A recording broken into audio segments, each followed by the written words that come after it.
BC కోటపై BJP BRS డ్రామాలు ఆడుతున్నాయని మండిపడ్డారు BC సంక్షేమ శాఖ మంత్రి పొన్నం ప్రభాకర్. బీసీ కోటపై బీజేపీది ద్వంద్వ వైఖరి అని విమర్శించారు. అసెంబ్లీలో బీసీ బిల్లుకు మద్దతు ఇచ్చి కేంద్రం దగ్గరకు వచ్చేసరికి మాట మారుస్తోందన్నారు. కేంద్ర మంత్రులు కిషన్ రెడ్డి, బండి సంజయ్పై ఫైర్ అయ్యారు పొన్నం. ఇక కులగణన, బీసీ చట్టం చారిత్రాత్మక నిర్ణయాలన్నారు PCC chief Mahesh Kumar Goud. BC రిజర్వేషన్లను 9వ షెడ్యూల్లో చేర్చాలని డిమాండ్ చేస్తున్నామన్నారు.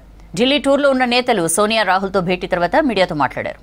కాంగ్రెస్ పార్టీ చిత్తశుద్ధితో 42% రిజర్వేషన్ ఇస్తూ అసెంబ్లీలో బిల్లు పెట్టడం, అంతకుముందు దేశ స్వాతంత్ర భారతదేశ చరిత్రలో ఏ రాష్ట్రంలో జరిగిన విధంగా కుల సర్వే చేసి ఓబీసీలు తెలంగాణ రాష్ట్రంలో 56% ఉన్నారంటే ఒక అఫీషియల్ డాక్యుమెంట్, అథెంటికేట్ డాక్యుమెంట్ ఇవ్వడం జరిగింది.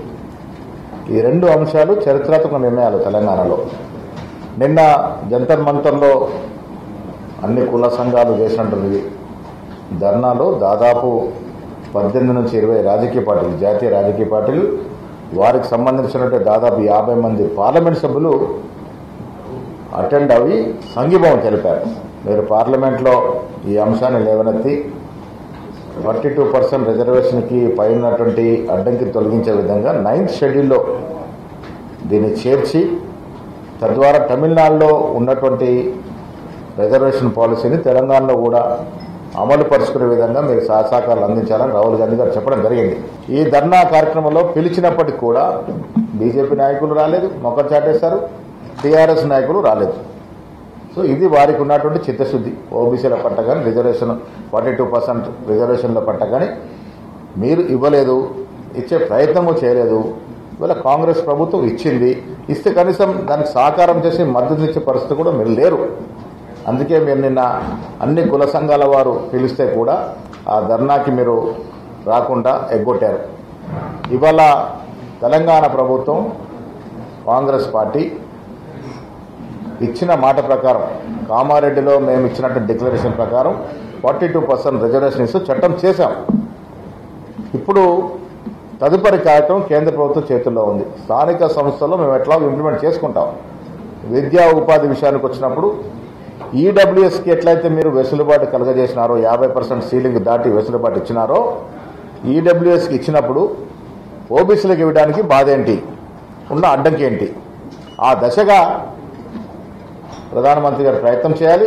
ముస్లింలకు రిజర్వేషన్ వర్తించొద్దు భారతీయ జనతా పార్టీ నాయకత్వం అనుకుంటే, మీరు ఇస్తున్న 10% ఈడబ్ల్యూఎస్లో ముస్లింలు ఉన్నారు కదా, మీరే చట్టం చేశారు కదా 10%. 10% ఈడబ్ల్యూఎస్లో ముస్లింలు కాదని మీరు రిజర్వేషన్ ఇస్తా ఉన్నారా చెప్పండి ధైర్యంగా. ఇవ్వాలా 10% ఈడబ్ల్యూఎస్లో ముస్లింలు రిజర్వేషన్ ఇస్తూ, when you are giving 10% EWS reservation to EWS, the part of Muslim also there. ఇవాళ ఎందుకు మీరు దాని గురించి మాట్లాడతలేరు? మాట్లాడితే మీకు మళ్ళీ ఎంతసేపు పోతున్నా మతతత్వం. అరే మీరు ఆంధ్రప్రదేశ్లో పొత్తుండి, మీ రాజకీయంగా భారతీయ జనతా పార్టీ తెలుగుదేశం పొత్తున్న రాష్ట్రంలో కూడా ఇలా 4% రిజర్వేషన్ అమలు అవుతుంది. మీరు దాన్ని తీసేయగలిగే దమ్ముందా? ఆంధ్రప్రదేశ్లో మీరు అలయన్స్ పార్ట్నర్, మీరు ఇలా ఢిల్లీలో బీజేపీ వచ్చింది, రద్దు చేసే టైం ఉందా?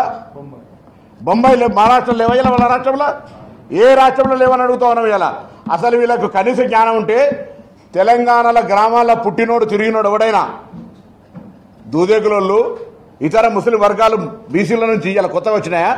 మీరు అడుగుతా ఉన్నారు ఒక చిన్న విచిత్రమైన ప్రశ్న. బండి సంజయ్ గారు అడిగితే 10% వాళ్ళకు పోతే కానీ మా గౌరవ శిరీష్ గారు అడుగుతారు.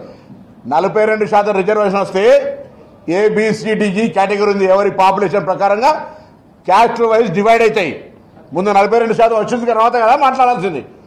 మేము ఇలా ఒకటే కోరుతాను, తెలంగాణ బలైన వర్గాలకు సంబంధించి కాంగ్రెస్ పార్టీ ప్రభుత్వానికి చిత్తశుద్ధి ఉండి మేము బిల్లు పెట్టినాడు. ఇలా మిమ్మల్ని అడుగుతాను, భారతీయ జనతా పార్టీ ఈ ప్రశ్నలన్నీ శాసనసభలో, శాసన మండలిలో చర్చ జరిగినాయి.